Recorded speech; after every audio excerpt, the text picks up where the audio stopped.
I'm gonna need you guys to lock in for this one. This is not a simple ranking video. This is Michael Jackson we're talking about. And when you break down his albums, you slowly start realizing there is no easy top 5. Every album he made represents a completely different era, a different sound, in a lot of cases, a different version of Michael Jackson himself. And that's what makes this so hard, because you're not just ranking albums, you're ranking moments in music history. So today, I will be doing my top 5 Michael Jackson albums of all time. Not based on nostalgia, not based on sales, and not based on fan opinions. But based on creativity, impact, replay value, influence, and how well the album still holds up today. And I'm warning you now, some of these placements might make you pause the video. You might disagree with me right away, or you might have to agree with me until the very end. But either way, I'm gonna need you to stick around, because this is deeper than just music. Let's get into it. Michael Jackson didn't just release albums, he built worlds. Every album he released didn't just dominate charts, it shifted culture itself. He didn't just influence pop music, he defined what pop music is. From Motown beginnings, to breaking racial barriers on MTV, to redefining music videos as cinematic storytelling. Michael Jackson's career exists in a category very few artists will ever reach. And the most insane part, he did it multiple times. Not once, not accidentally, but constantly across decades. So today, we're breaking down the 5 greatest albums Michael Jackson has ever dropped. But before we get into that list, there are a couple of honorable mentions that need real respect. Because even his almost top 5 albums are better than most artists' work today. Alright, I already know I'm gonna hear it about this one. Invincible is one of those albums where the fan base is split right down the middle. Some people call it underrated. Some people call it overlooked. Some people call it an unfinished feeling. And honestly, I think all 3 conversations have some truth to it. But I also think that people don't separate the music from the circumstances around it. Because if you just listen to the album without all the outside noise, there's a lot more here than what people give it credit for. Released in 2001, Invincible was Michael Jackson's final studio album of original material during his lifetime. And this is important context, because this is Michael at a very complicated point in his career. He was no longer in his commercial peak era. The music industry had changed dramatically. And behind the scenes, there were serious issues with label support, promotion, and intentional disagreements that directly impacted how the album was positioned in the market. So when people judge Invincible, they're often not just judging the music, they're judging everything around the music. But if you remove all of that and just focus on the sound, you hear an artist who still has full control of his voice, still experimenting, still emotional, still technically elite, and still capable of making records that feel polished and intentional. Songs like You Rock My World, Butterflies, Heaven Can Wait, Break of Dawn, Speechless, each show a different emotional angle of Michael.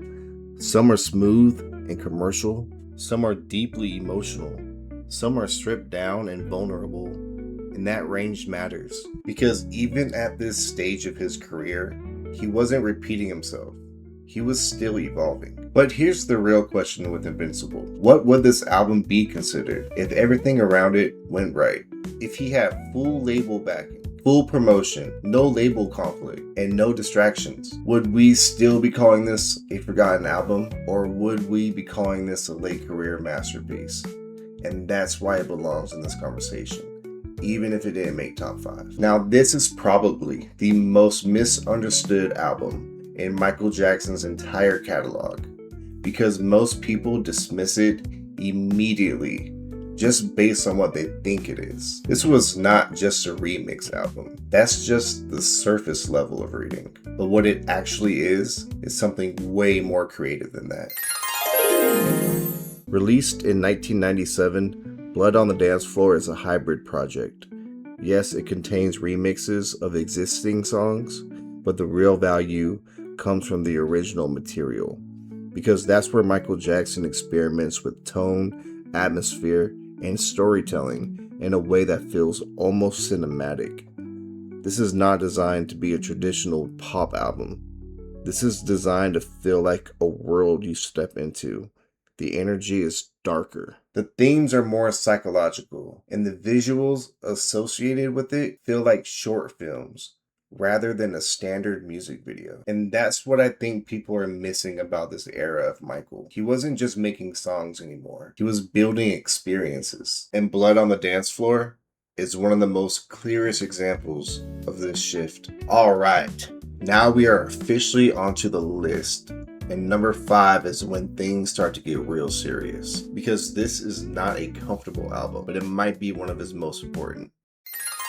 Released in 1995, History, Past, Present, and Future is one of the most emotionally dense albums Michael Jackson ever released. Because this project isn't just music. It is reaction. It is defense.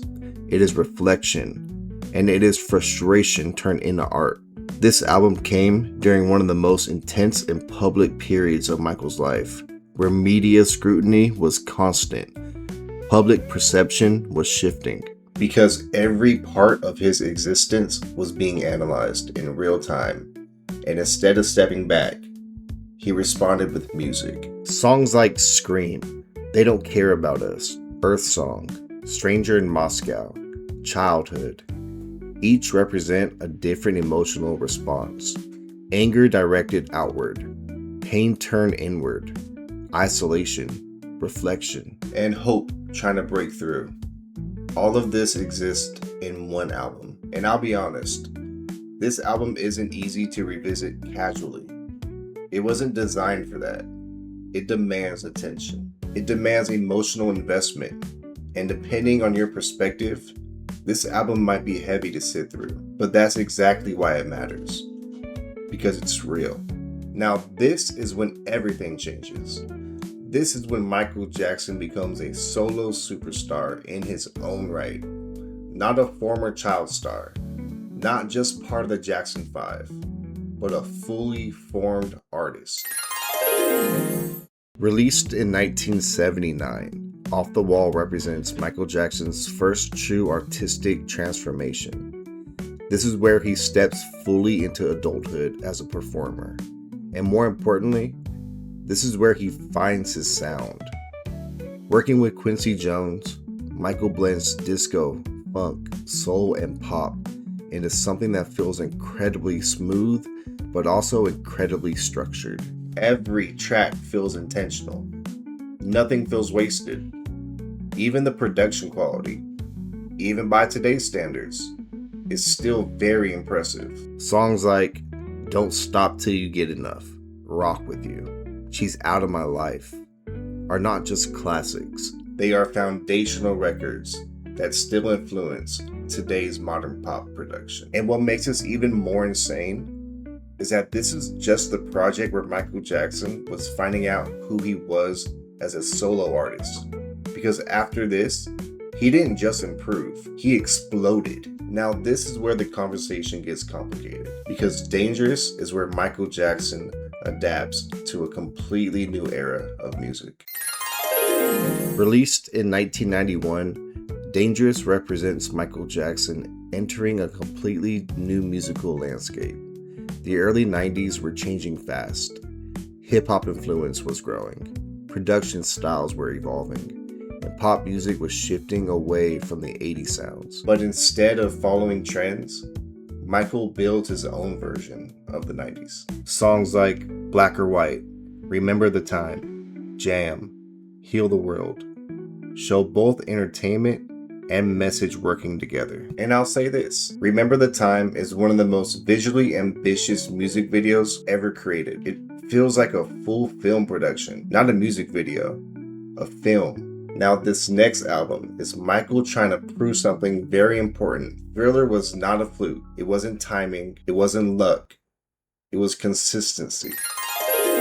Released in 1987, Bad represents Michael Jackson at peak confidence and peak pressure. Because after Thriller, the world expected him to fail. That success is almost impossible to repeat. But instead of collapsing, under pressure, he delivered another era-defining album. Songs like Bad, Smooth Criminal, Man in the Mirror, Dirty Diana, The Way You Make Me Feel make this one of the most hit-dense albums ever released. Let's be honest, most artists would build their entire career around one of those songs. Michael put multiple on one album. That's dominance. I already saw this coming, but I need you to understand something before we break it down. Thriller is not just Michael Jackson's best album, it's a turning point in music history. Released in 1982, Thriller didn't just dominate music, it transformed it. Before Thriller, music videos were promotional tools. After Thriller, they became cinematic events. Before Thriller, pop albums were successful. After Thriller, they became cultural milestones. This album didn't just elevate Michael Jackson, it elevated the whole industry. Songs like Billie Jean, Beat It, Thriller, Human Nature, PYT aren't just hits, they are cultural landmarks that still shape music today. And what makes Thriller even more unbelievable, it's not just one moment of greatness, it's multiple defining moments stacked all together in one album. The music videos, the performances, the global reaction, the fashion influence, the way MTV changed. Everything shifted at once. And here's the thing that puts everything into perspective. Most artists are lucky to have one defining era in their whole entire career. Maybe one moment that people will remember forever. Michael Jackson created several, and Thriller is the one where they all collided at the same time, and that's why it sits at number one. Not because it's popular, but it changed what music could be forever. Alright, that is my top 5 rankings of Michael Jackson albums of all time, and I want to hear your list. No safe answers, and no copying the internet. Did I get it right? Did I miss something completely? I want to know your opinions. Is Thriller your number one? Or what do you think deserves the top spot? Drop it down in the comments because I know it's going to start a real debate. If you enjoyed this video, please like, subscribe, and watch my other Michael Jackson videos on my page. I appreciate you guys for watching. I'll see you on the next one. Peace.